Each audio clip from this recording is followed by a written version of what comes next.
Glad to be here on another episode. So, what do you think is going to happen in the next couple years with the three important things that everybody's talking about? Inflation, interest rates, housing prices, employment, AI jobs. What's going to happen in your mind? Now, everybody can have an opinion. We all guess.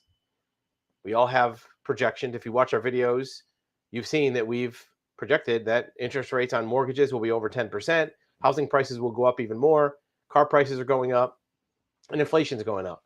And it's not just Karnak says magic, um, magic trick, crystal ball. It's we go by what the data shows. And we're going to talk more about that today, where some of the information that came out today actually proves these points. It's almost a certainty these things are going to happen. I know you have an opinion about this. Put in the comments below. So first, what's going on with car prices? People have been talking about for years that cars are too expensive, too much money. Prices are going to crash. Well, according to Kelley Blue Book, car prices spiked up again. Average used car cost almost $30,000. And this is a little bit of a trailing indicator. Since this report came out, the uh, auction lane results are showing it's closer to $30,000. Affordability issues with used cars are weighing on consumers. So you're not going to be getting deals on used cars.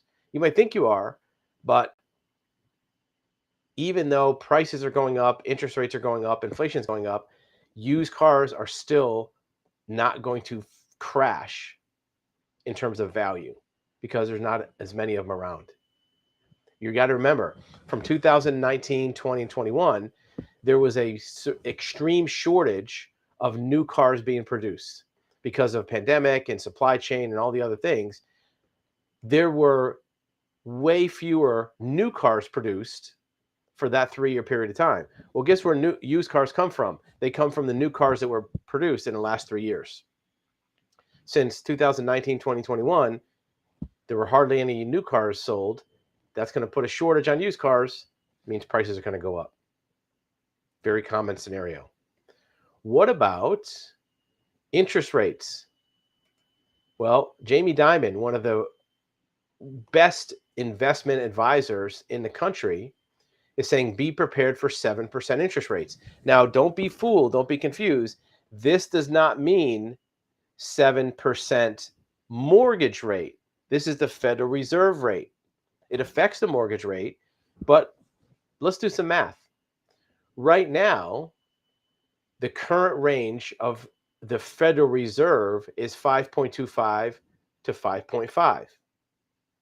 So if you notice, mortgage rates are about 2 to 2.5 percentage points above the discount rate. So if the discount rate goes up to 7, which Jamie Dimon, head of JP Morgan Chase, gave a stark warning. If it goes up to 7, what are mortgage rates going to go up to? If it goes 2%, 2.5% above that, there's your 10. There's your 10%. It's almost guaranteed. In fact, it's probably going to be even more certain because mortgage companies are going to have to start marking up the rate more than just 2 to 2.5%. They might have to bump it up to a 3% margin because mortgage companies are selling less mortgages, so they have to make more profit on each one to be able to pay their bills. It's kind of like car dealerships. Remember back in 2020, 21, where there was hardly any new cars to sell? Car dealerships had to jack up the prices on new cars because they still have to pay all their overhead, their rent, their mortgage, their employees, everything. Mortgage companies are in the same boat. Right now, they're marking it up from, let's say, 5.5 to 7.5. That's what the current rate is now, 7.5 on mortgages. So they're marking up from 5.5 discount rate to 7.5. That's a 2% swing. If you go from 7, 2.5% swing, it's not going to be enough money. So they're going to have to jack it up to like 10% mortgages. It's almost a certainty. What should you do about this? Well, home prices are still going up. Even in the face of mortgage rates going up, home prices are still going up. A lot of people have been waiting around for house prices to crash. Well, the rates go up, the mortgages, that means the house prices have to come down. They don't have to come down. There's no law that says if mortgage rates go up, house prices go up. It is a factor in home prices. It is one factor, but it's not the only factor. And what happens is, if there's a shortage of homes, doesn't matter what the rate is, people still need a place to live. So what do you do? If you've been waiting around for prices to crash, prices are going to go up and rates will go up. What do? Buy whatever house you can stand. Buy the cheapest house you can stand. There are still houses out there that are in the twos. Let's take a look at a couple real quick. Here's one in Section, Alabama, a 1,600 square foot house, decent looking house, right? Not the worst house in the world. All of these houses I'm going to show you real quick are at least 2 acres, right? This is a 2-acre house, $259. Now, maybe you don't want to live in Alabama. That's fine. Here's one in South Carolina, almost 2,000 square feet, 2 acres, $275. Is it updated the kitchen? No, but it's livable, and you can update it with your own calculator. What about this one in even California? 2.5 acres, 1,000 square feet. It's a small little house, but it's newer, $250. Look, don't fixate on just these houses. You can do the same type of search on Zillow that we do all the time.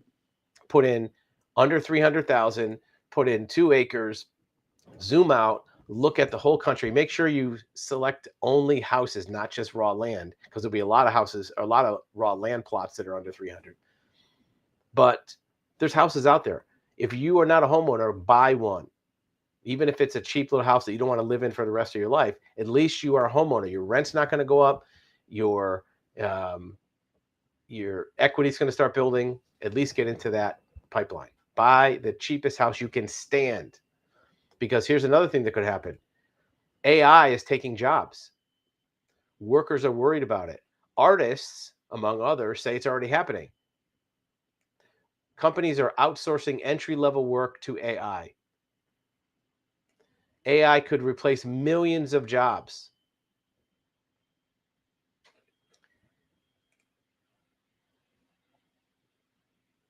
This company hired a customer service AI. It provided better service than his staff. He fired the staff. So it doesn't matter what industry you're in, AI is a risk to your job. It's only going to get worse. At the same time that inflation will go up, interest rates will go up, your rent's going to go up if you're not a homeowner. At least you can lock that in. Not much you can do about price of groceries or gas for your car. There is something you can do about your monthly home expense. You could buy a house, because once you buy a house with a mortgage, you're locked in. If you're not buying a house because you don't want to settle for something less, I'd recommend doing it now, because otherwise your rent's going to go up and you're not going to be able to afford it. At the same time, be prepared to be forced to be driving an electric vehicle sometime in the next 7 to 8 years. There's mandates in many states that all vehicles are EVs, no more gas vehicles in some states. And even in New York, they have a mandated rideshare fleet. What does that mean? That means Lyft, Uber, taxis, all of the rideshare by 2030, all EVs mandated. And don't think they're going to stop there, right? That's just the beginning. That's the way to just kind of, break the ice and get the momentum going, because they need charging. They need all the stations for plugins and everything else. If they mandate something that's licensed, because here's the thing, rideshare and taxis have to get a license from the state. So it's easier to mandate it. Once they have the infrastructure in place, then they can say, well, civilians have to do the same thing. So be prepared for that too. Whatever you have to do in your life to be prepared for that, be aware of it. Interest rates, mortgages are going to be 10%. If you can get in now at under 8, buy a house, still find something that's, a couple $100,000, under 300, you're still in. You're in the housing market. You don't have rent going up every year.